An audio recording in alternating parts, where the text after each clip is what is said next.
E vamos falar agora de tecnologias de nova geração que devem impactar o mercado agrícola. As plantas geneticamente modificadas estão entre as tecnologias mais importantes para o crescimento do agronegócio brasileiro nas últimas décadas. E soluções inovadoras, que também incluem os biológicos, continuam sendo desenvolvidas. As biotecnologias proporcionam maior produtividade, aumento no valor agregado do produto e também adequação às exigências do mercado consumidor. Quem fala mais sobre esse assunto comigo agora é Hugo Molinari, que é diretor de pesquisa e desenvolvimento da Sempre Agtech. Seja muito bem-vindo, Hugo.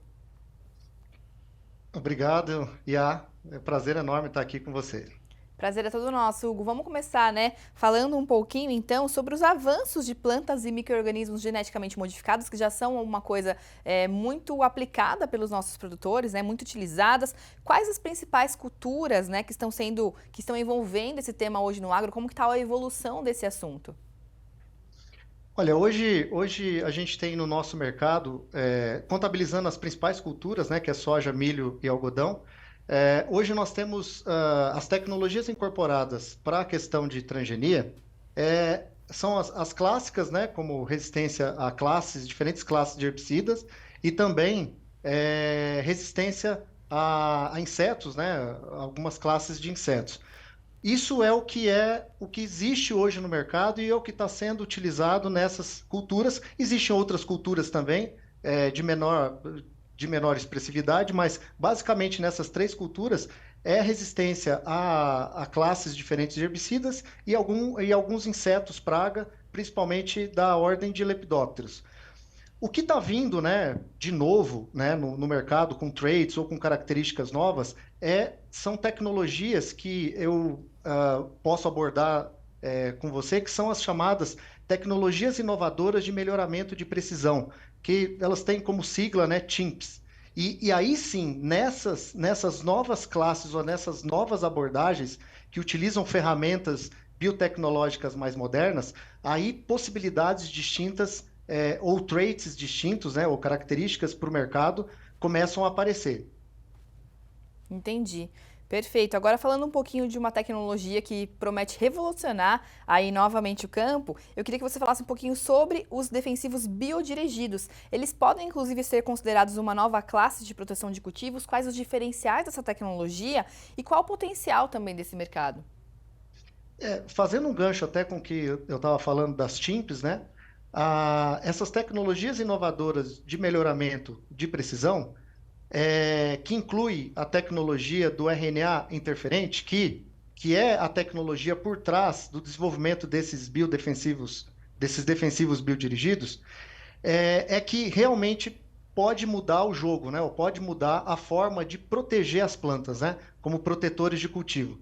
Qual que é a diferença entre essa nova classe de biodirigidos com o que tem hoje no mercado? Os defensivos agrícolas, eles têm moléculas químicas, né? E muitas vezes essas moléculas elas têm diferentes graus de toxicidade, umas mais, outras menos, mas todas têm.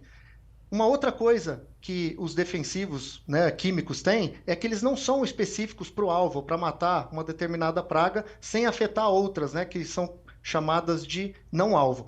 Então, só por aí você começa a ver que essa classe que utiliza como molécula ou como princípio ativo a molécula do RNA, só fazendo um paralelo, né, para quem está nos ouvindo entender ou começar a entender melhor como isso funcionaria. Pegando um exemplo assim, né, para tentar ficar mais claro de entender, a vacina da Pfizer. A vacina da Pfizer foi uma vacina que utilizou como princípio ativo a molécula do RNA também, para controle de uma pandemia, da pandemia do Covid. Da mesma forma, fazendo uma analogia, o que a gente gostaria de trazer para o agro nosso seria o equivalente ao uso dessa molécula do RNA para controle de diferentes doenças, diferentes insetos ou mesmo plantas daninhas.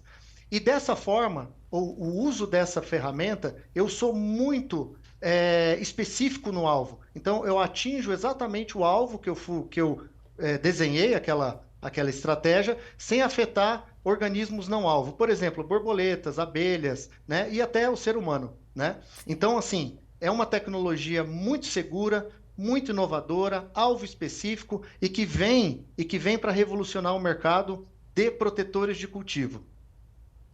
E uma vantagem adicional que tem é que Da mesma forma que você utiliza os defensivos agrícolas, né, não teria nenhuma alteração do modo, né, de utilização, porque ele vai ser pulverizável, né, seja né, usando um pulverizador, né, puxado para o trator, ou uma pulverização usando um drone ou por avião, enfim, toda forma de aplicação e de uso dessa tecnologia, ela é muito similar ao do uso dos defensivos, né, químicos tradicionais. Muito bom, Hugo Molinari. Obrigada pela explicação tão clara aí para a gente conseguir entender um pouquinho essa tecnologia que vem para revolucionar o campo. Obrigada pela sua participação aqui com a gente. Obrigado, Iá. Tchau, tchau. Boa tarde. Bom trabalho para vocês. Planeta Campo, patrocínio. JBS, há 70 anos alimentando o que alimenta o mundo. UPL, reimaginando a sustentabilidade. Apoio, SLC Agrícola, produzindo com eficiência e sustentabilidade. Infinity, gestão de resíduos. Associação Brasileira dos Criadores de Zebu, a BCZ de todos.